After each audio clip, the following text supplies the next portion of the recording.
Hi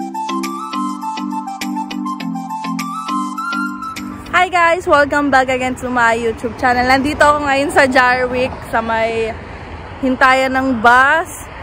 At ayun na nga po ang sinasabi. Ang aga po lumabas 6:40 tapos dumaan kasi ang ano ko ang nakalagay sa saan nga to? Sa tinginan kung ano oras ang dating ng bus. 6:46. Yung lakad, ang lapit lang. Nandun na ako, oh. Nandun na ako sa kantong yon.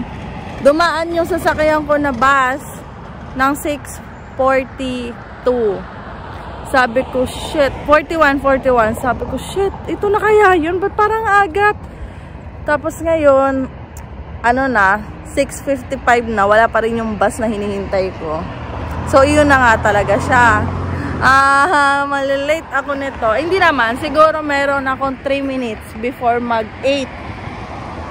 Sana may 3 minutes para hindi pa rin tayo late, guys. Hinihintay ko pa rin. Si Marvin naman, ilang beses ako nagising. Pero ang gising na parang naalimpungatan lang. Dahil si Marvin kanina, nung nagising siya, hindi nag-alarm siya. Pagka-alarm, nag-ano siya agad. Nagising agad siya kasi pinatay niya kasi magigising nga ako. Pero nagising din ako kasi mag-washroom ako, yung ihina ako kanina. Tapos sabi niya, babe, ba't ka nagising? Hindi ko, ako, sabi ko. Tapos yun. Tapos nung humiga na ako, tumayo ata siya or tumayo ata, naligo. Hindi ko alam kung tumayo lang siya kanina or naligo na rin. Kasi naramdaman ko may humalik sa noo ko. Tapos, kinumutan ako. Tapos maya-maya bago siya umalis, kinumutan na naman niya ako kasi nga lagi kong tinatanggal yung kumot. Nilalamig ako pero, nilalamigin ako pero minsan pag tulog na natatanggal na lagi yung kumot. Kaya lagi akong kinukumutan ni Marvin. Tapos nung umalis na siya, humalik uli siya, nagising uli ako yung parang, pero hindi yung asing gising na gising na. Nagising lang ako nung may parang humalik sa akin. Sabi niya alis na. Tapos pag dilat ko, naka-jacket na siya, naka-base na din. Tapos nag-chat siya, sabi niya, "Be, hindi pala ako malilate, masyado pala akong maagap." Kasi umalis siya ng 4. Ang pasok niya 6. Kasi nga baka nga daw hindi niya maubutan yung sasakyan niya. Dumating siya doon ng 5:35. Sa trabaho niya, napakaagap. Sabi niya, "Be, sakto lang pala, masyado pa ako maagap." Okay, be. Tapos yun, diretso na siya sa trabaho na. Nagtrabaho na siya. Ay, ako naman, kausap ko sila, mama at papa. Nagising din ako din, tumawag si mama eh. So, ayan na yung bus ko. Di naman tayo as in malilate kasi nandito na.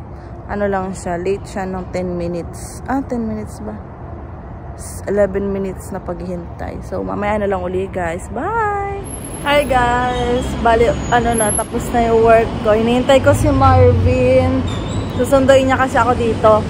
Sabay kaming uuwi kasi nga kanina 4 nga siya pumasok. So 2 yung labas niya. Nakakadating na siya anong oras na din dito. Sakto, labas na rin naman ako. Nasaan siya? Sabi niya kasi nag-iintay kasi siya eh. Sa park daw. Saan ba yung park na yun?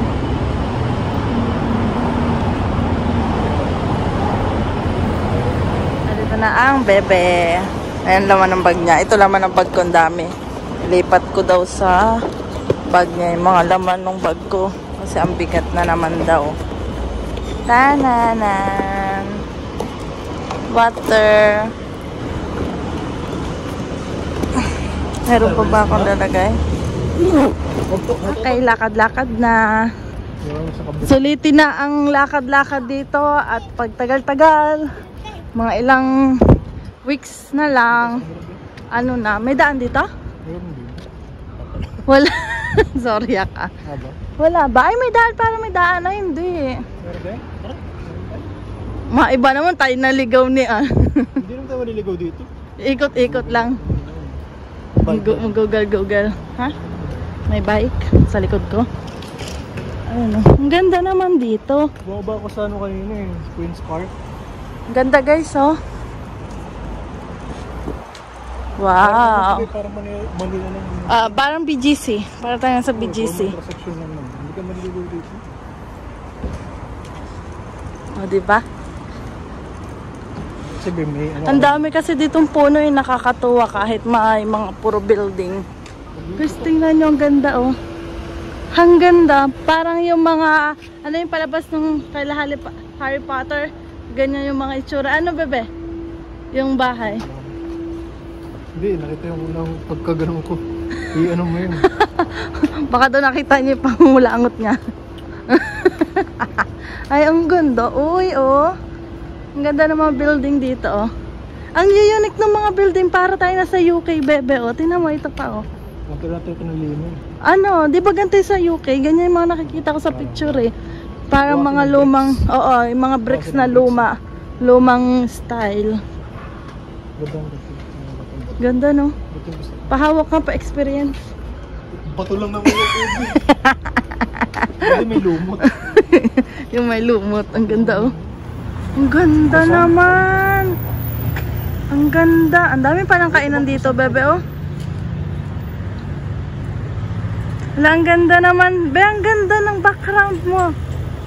Bebe, tingin ka. Papakita natin kay Mama Aida. Guys, mayroong mga murang libro dito. Kapag maghanap kayo, gusto mo pumasok? Open naman siya, be. Ayun, yung mga nasa labas lang, mura lang. $2.99. Financial. Gusto mong basahin? Okay. Ang dami rin palang store dito, bebe. Magkakalapit ang mga store, oh. Saan part ba to? Ayang cute. Hindi pa talaga natin naiikot talaga. Yung mga nadadaan natin, wala masyadong mga store. Mga malalaking store, yung mga nakikita natin dito, may mga maliliit o lapit-lapit. Tsaka paulit-ulit yung dinadaanan natin. O, paulit-ulit. Maiba naman. Maiba naman pala tayo. Pag lalabas tayo, papasyal tayo. Dito na kami. Si Marvin, di agad kinuha yung kanya. Tara na. Ay, saan tayo? Kahit ano? Baba pa rin parehas. Oh ha, tatago yan, magtatago yan. Pindot muna bago magtago.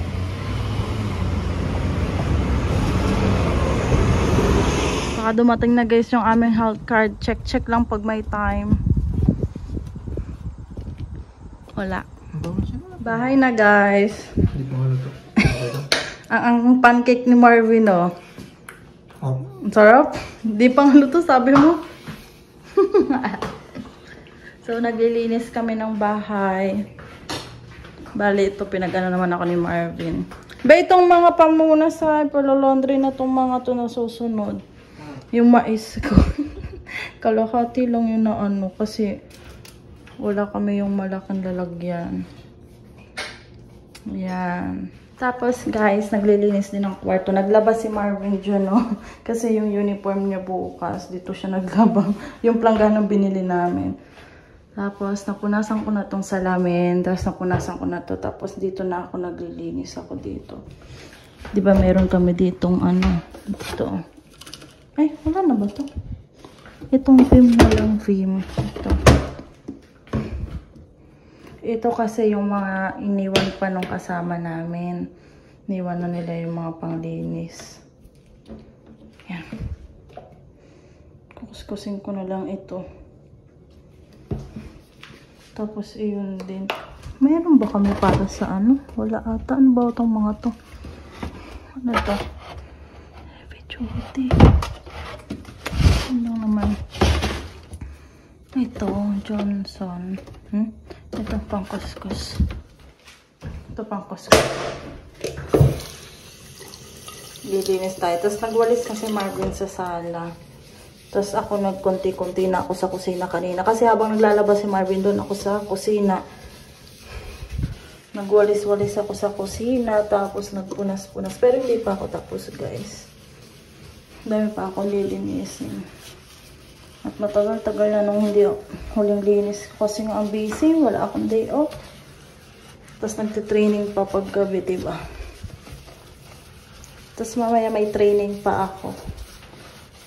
Punta dito yung manager ko. Tuturuan niya ako. Maaga kami nakaano.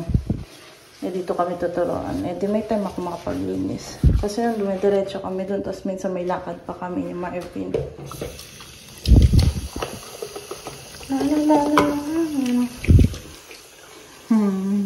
Guys, andito naman kami sa kwarto. Nagtiteklop kami ni Marvin. Si Marvin pasulyap-sulyap dun sa ginagawa niya. So, manager ko ngayon si Marvin. Aking manager. Taga-reply sa mga nagme-message sa email. Tapos, habang nagtitiklop ako, meron akong mais. Ayan yung mais ko. Nagme-merienda ako habang may ano pa eh. May merienda ako habang nagtitiklop. Tapos nagkukwentuhan kami na kung ano-ano. Butugan lang. Butugan? Ano, joke lang. Sino? Tayo. Ito naman. Ito mo, siyang kausap ko eh, wala sa sarili. Susuntok. Wala mo naman siya. Lagi ako nasa sarili. Ano? Ay, ang ganda ng tiklop. Very good. Hindi, nasabit ko lang yun. Sabit ko yun. So guys, mamaya na lang uli update na lang namin kayo. Hi guys! Bali, katatapos lang ng training namin ni Marvin. Hi! Laban-laban na naman tayo. Tapos, ayun. Ano oras na ba? 9 na guys. Hindi namin natapos. Natapos namin pagtitiklop. Kaso, hindi namin nailagay pa sa mga damit. Kaya maglalagay pa kami sa damitan. Tapos, ay wala ka nga palang pasok na school. Bale, ang ano mo lang bukas work. Work ka na ano. Hindi rin siya na bukas ah. Why? Ano why? Bale, ano guys. Ang ano ko ngayon, nagsusulat naman ako ng mga expenses namin for this month. Kasi, para baka kasi lampas na. Pero kahit lampas na yun, yung worth 350, sobrang dami namin grocery hanggang next month. Hanggang next month guys, sobrang dami talaga as in. So, katapusan, sasabihin ko sa inyo kung magkano yung mga expenses namin. Siyempre, ang dami namin gala ngayong August. Tapos, nag-anniversary kami. Kaya, malaki din yung nagastos namin, di ba, yung anniversary namin, bumili kami ng pagkain. Eh, yung pagkain na yun, umabot pa ng ilang araw, kaya mas nakatipid kami kaysa kumain kami sa labas, kumain kami dyan sa likod, sa backyard. Mahal din yun? Oh, mahal din yun, pero at least umabot siya ng ilang araw, be. Boy. Oh, na ano pa namin, nakain pa namin siya pang pack lunch sa trabaho, kumbaga. Tapos, ayun. Tapos, alam nyo guys, dun sa trabaho ko. Kasi, pag naglilinis ako dun sa, sa library, ang dami nilang naiiwan na pagkain. One time, tinapong ko yung, yung sobrang laking pizza. Pizza Nova. Buong-buo pa, be. Tinapon mo? Tinapong ko. Bakit? Kasi, kailangan daw itatapon na daw yun. Kasi, umaano siya, 2 days na yun. Hindi ko siya kinukuha kasi baka balikan. Hello guys, buong-buo, napakalaki. Sabi ko, sayang naman to't inaano nang nila. Ba, hindi. Tapos kanina guys, naglilinis ulit ang library. Ang daming basura ng Jollibee. So sabi ko, basura. Tapos pagtingin ko sa lamesa, may 2 rice, be. 2 rice. Tapos yung pagbukas mo nung lagay ng pagkain ng Jollibee, guys, 3 chicken ng Jollibee. Chicken Joy, buong-buo. Gusto ko nga kunin. Tinapon? Tinapon na. Uy. Buong-buo pa siya. Kaso, hindi naman pwede natin mamaya kung ano nang pinaglalagay doon ako. Atsuchu. Magkasakit pa tayo. Pero sabi ko, grabe no. Grabe, sabi ko, nasasayang nila yung Siyempre, magkano din yan. Tapos, sasayang lang din nila. Yung bang tipong kami, talagang hindi naman sa kami, madami naman kami nag-grocery, madami rin kami nakakain pag nasa bahay, syempre. Hindi porket nagtitipid kami, namin, nagbabudget talaga kami ng pera, pero hindi namin tinitipid yung pagkain namin. Nakikita nyo noon sa vlog namin kung paano kami kumain dito sa bahay. Madami naman kaming kumain kasi ang dami kong naluluto. Pag sa bahay ka, mas madami ka naluluto, diba? Hindi tulad sa may limit yung order ka, may limit lang yung dami ng iyong ulam. Dito, pag sa bahay ka nagluto, ang dami-dami mong pagkain, di ba? Yung tipong pagbitin ka, pag umorder ka pa sa labas, paniwagong bayad. Pag dito, pagbitin ka, kukuha ka lang dun sa niluto mo, tas ilang araw mo pa yung makakain. Paglutong bahay talaga. Sabi ko, grabe, sayang. Nanghihinayang talaga ako sobra kanina dun sa chicken. 3 ang lalaki. Tapos may 2 kanin. Kakainin ko yun. Hindi, seryoso. Kakainin daw ni Marvin kung siya daw yun. Sabi ko, grabe, sayang. Ang dami na nilang pagkain iniiwan dun buong buo. Tapos, nung nakaraan naman, milk tea, bebe. 3 milk tea. Ay, 4 na milk tea siya. Bali, parang 5 yung nainom nila. Tapos, yung 4 iniwan na lang nila dun sa library. Sabi ko, grabe, sayang yung milk tea. 4, magkano din ang milk tea, kumbaga ba? Puro large yun, guys, ha? Sabi ko, grabe, no? Yung tipong, gusto din namin mag-milk tea. Nagmi-milk tea naman kami, guys. Parang twice a month. Yung malaki, large. Kasi hindi na ako masyado nakakaubos. Parang pampaano lang ba? Pag nakagrave ako, gusto ko lang malasahan. Pero ako yung parang sobrang iinumin. Kaya minsan, bibili kami ni Marvin large. Hati na kami dun sa large. Si Marvin, hindi rin naman siya mahilig sa milk tea. Minsan, nakikrave lang din siya. Parang gusto lang malasahan. Ano, be? Ganun kami ni Marvin. Pag gusto lang namin malasahan, bibili kami ng isa. Tapos, share na kami. Kasi minsan, ang dami na din kasi, guys. So, ayun. Wala namang nangyari ngayon. Ay, Ma'am Joy. Baka nanonood ka po ngayon. Happy birthday po. Ilang taong ka na daw po, sabi ni Marvin. Happy birthday. 21 ka na. 21 ka pa lang daw. Pero Tony, sabi natin nila? Tanda daw. Grade ano daw sila? Hindi ko tanda. Ako daw grade kanina. Basta, madami po naikwento sa amin si Ate Mina tungkol sa inyo. Mga sobrang bait mo daw po. Magbati ka kay Ma'am Joy. Halika. Ay, babatiin ka po. Happy birthday. Yup, kanina pa binabati. Kanina pa naman daw binabati ni Marvin si Ma'am Joy. Ma'am Joy, thank you po talaga. Bali nalaman po namin ng birthday mo dahil kay Ate Miley. Ate Miley yung nasan yung regalo sa atin na Ate Miley na yung gift card. Gift card ba yun? Dito lang sa Yung sa Cineplex po. Inaano na namin ni Marvin kung kailan kami makapag Ate Tuesday. Yung Cineplex, yung gift card. Gagamitin namin po baka by September or by October yung gagamitin namin yun, ate. Magde-date kami ni Marvin. Basta kapag okay na lahat, magde-date na kami. So, yun lang guys. Magpapaalam na ako kasi matutulog na kami. At maaga pa si Marvin bukas. Anong oras ka bukas? 6. Tapos gigising na siya ng 4 p.m. So, pag nagising siya, may alarm. Nagigising din ako. Pero yung konting gising lang. Tapos papatulugin na ako ni Marvin. Tulog ka na, be. Tulog ka na ulit. Ganyan. So, yun lang guys. Don't forget to like and subscribe to my YouTube channel po. Maraming salamat po ulit. Saka yung aking pong Facebook page na Crystalita. Yung mga order po ng egg pie, message lang po kayo sa akin or sa page po ni Ate Claire na Bake of Love by Clara. Bali, pinost ko na. Clara. Meron po ata, ilalagay ko na lang po yung link nung Facebook page ni ate. Pwede nyo po siyang i-message. Pero if ever naman po dito lang kayo sa Scarborough, pwede po namin kayong i-meet sa Scarborough Town. Doon na lang po kung sakali. Kasi medyo busy na din po, hindi po kami makapag-deliver na ng by bahay talaga. Meet na lang po tayo sa Scarborough Town. So, yun lang guys. Bye!